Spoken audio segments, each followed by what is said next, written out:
The other thing that I do recommend is the second exercise, and this exercise is not actually designed for the lower chest, and I've personally never had any issues growing my lower chest, but I know a lot of people out there struggle with building the lower chest, getting that definition in the lower chest, or even struggle with a sagging lower chest. It's all about two things. One is extra body fat in that area, and two is the correct muscle building exercises. If you find that you have a sagging lower chest, that's because you have too much body fat. The reason your chest is sagging is because you have too much body fat in that region. The way that we lose body fat is eating a calorie deficit. So that's the most important thing for you if that's your situation. For the people that want to build a bigger, more defined lower chest, whether it's because that point is a weak point for you or because you just want to know the best muscle building exercises for the lower chest, then the following advice is going to be for you. But also, even if you have too much body fat in that area and you know you need to reduce that body fat and that's your issue, the following advice is also important for you, because once you've lost that body fat without the exercises, you're going to have a rather skinny, flat chest. Very quickly, before I get into how to build the bigger lower chest and the best exercises for building a lower chest,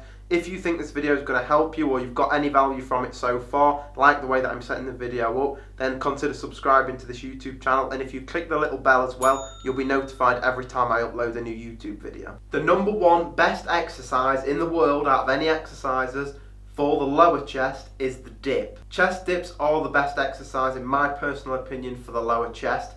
The key is to make sure that you're doing the exercise correctly to get the most out of it. When it comes to performing the exercise, you don't want to push straight up. If you have your arms locked in and you're completely straight and you're pushing straight up, you're going to be working more of the triceps. You're going to feel a burn in your triceps and you'll know that you're working the triceps. The key to the dips exercise is to actually just tilt your body forward a little bit. So you're just sort of just arching over the two handles and then you push yourself up. So you're going to be coming down at an angle when you're performing the exercise. That's going to bring in the lower chest. Enable for you to perform the exercise, you're going to need the dip machine or just the bar that has the two handles on the end of it. You can even use a barbell. You could even use a pull-up if you're strong enough to pull yourself up on the pull-up bar and then do dips from there. You can use any type of bar that you can find on a local park. There are a lot of different ways that you can go about doing the dip if you're struggling and you don't have the correct equipment or you don't have access to the gym. Then there's so many different ways that you can make sure you can do this exercise. Chest dips are the best exercise for building the lower chest, but not everybody can do dips. So if you can't do dips, what I recommend you do is actually use the assisted dip machine in a gym, and if you don't have access to that, then you can slowly work up to doing dips. They are a difficult bodyweight exercise to perform. What you can do is just start out with one repetition if that's all you can get. Another way of doing it is to jump up on the positive part of the movement and then lower yourself down slowly so that you can start to build that strength. The other thing that I do recommend is the second exercise, and this exercise is not actually designed for the lower chest, and it's the good old barbell bench press. The reason I love the barbell bench press, and I'm including it in this video even though we're talking about the lower chest, is because in my personal experience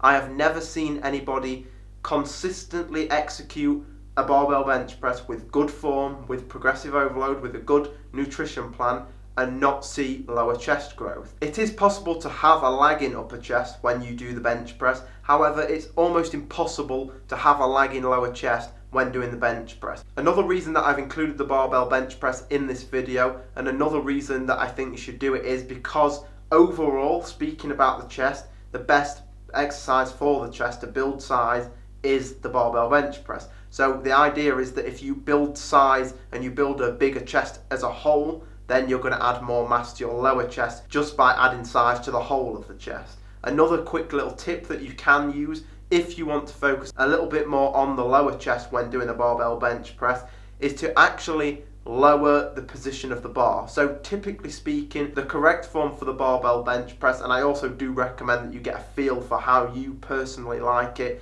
and your individual body, your individual joint placements, but the typical stance is to have the bar come down right around where your nipple area is. If you're trying to work the lower chest a little more, just put that little bit of emphasis on that lower chest, then just bring the bar down, lower it around 2 inches lower than your nipple. So you're just coming a little bit lower, working the lower chest a little bit more. A lot of you will be wondering about the decline bench press, and I love the bench press, I love dips, I love the incline bench press. All those three are my 3 favourite chest exercises.